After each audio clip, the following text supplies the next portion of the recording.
කොහොමත් අල්ලපු ගෙදර කට්ටිය ඕගොල්ලෝ දියුණු වෙනවට ආස නැහැ. ඉතින් ඕගොල්ලෝ ඒගොල්ලන්ට දියුණු වෙනවට ආසයි කියලා අහගන්න යන්න එපා. තේරුණායි කියන්නේ?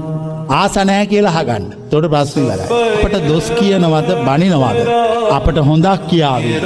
ඒව අපට අදාළ නැහැ. කොහොමත් උන් කියන්නේ උන්ට ඕනේ. ඔබලන් එක තේරිච්චයි. අර ලෝකයේත් එක්ක තියෙන ඕනවට වඩා ඈලි මෑලිකම් තියාගන්න එපා. තනියෙන් ජීවත් වෙන්න. ස්වෛරී වෙන්න. අරයාගේ පක්ෂේ මොකද්ද? මෙයාගේ එක මොකද්ද? අරයාගේ රස්සාව මොනවද? අරයාට ළමයි කීයද? ඒව අපිට වැඩක් නැහැ. ඒව ඒගොල්ලන්ටම බාර දෙන්න. දැන් ඕගොල්ලෝ මෙතෙන්ට මෙච්චර කාලයක් එනවා. මම ඕගොල්ලෝගෙන් කවදාකවත් අහලා තියෙනවද ඕගොල්ලන්ට ළමයි කීයක් ඉන්නවද කියලා? මට අදාළ නැහැ. මොකෝ මං කිරි අරන් දෙන්නේ. වෙඩ්ඩිම එකක් තියා මම තමුසලාගෙන් අහලා තියෙනවද කතාද බැඳලාද හෝ නැද්ද කියලා? ඒක අදාළත් නැහැ. මිනිස්සුන්ගේ කිසිම දෙයක් අපට අදාළ නැහැ. අපි කාගේවත් ඒවා හොයන්නේ නැහැ. පැහැදිලිද? ජීවිතේ කිසි දෙයක් ඔළුවට අරගෙන ජීවිතේ වදයක් කරගන්න එපා. තියෙන ප්‍රශ්න මදිවට අලුත් ප්‍රශ්නයක් නිර්මාණය කරගන්න එපා. හරි සැහැල්ලුවෙන් බලන්න. ඕනවට වඩා ආගමට හිරවෙච්ච ජීවිතයක් ගත කරන්න එපා. සැහැල්ලුවෙන් දකින්න මේ හැම දෙයක්ම. මේ ජීවිතේ කිසිම වෙලාවක කලබල වෙන්න හොඳ එකක් නෙවෙයි. මිනිස්සු කලබල වෙන්න ඕන තැන් තියෙන අකුණු ගහනකොට අයින් වෙන්න ඕන කලබල වෙනවා. පාරේ යනකොට වාහනයක් ආවොත් කලබලයට අයින් වෙනවා. ඒව කමක් නැහැ. ජීවිතේ කලබල කරගන්න එපා. ලෝකේ සුපිරි දේවල් අත්විඳින්නේ අත්දකින්නේ නිවිච්ච මිනිස්සු. කලබල මිනිස්සු හැමතිස්සෙම කරන්නේ හදිස්සි වෙලා ජීවිතය අවුල් කරගන්න.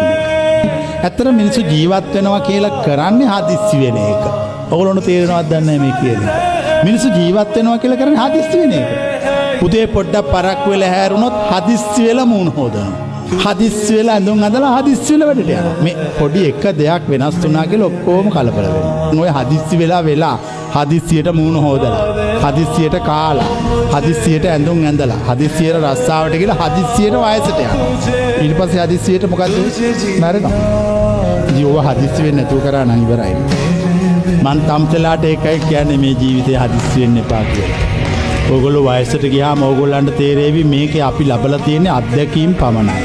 වෙන මුකුත් නැහැ. අපි පරීක්ෂණ වලට භාජනය වෙලා තියෙනවා. අපිට යාළුවෝ හම්බ වෙනවා, හතුරුවෝ හම්බ වෙනවා, දෙමොම හැමෝම හම්බ වෙනව නෑදෑයෝ මේ ඔක්කොම අපිව පරීක්ෂා කරලා. අපි බුද්ධිමත්ද නැද්ද කියලා ඒගොල්ලෝ නිසා අපි තේරුම් ගන්නවා.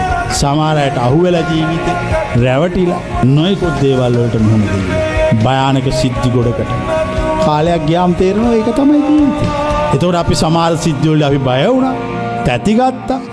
සමහර සිද්ධි නිසා අපි සතුටෙන් හිටියා, දුකින් හිටියා.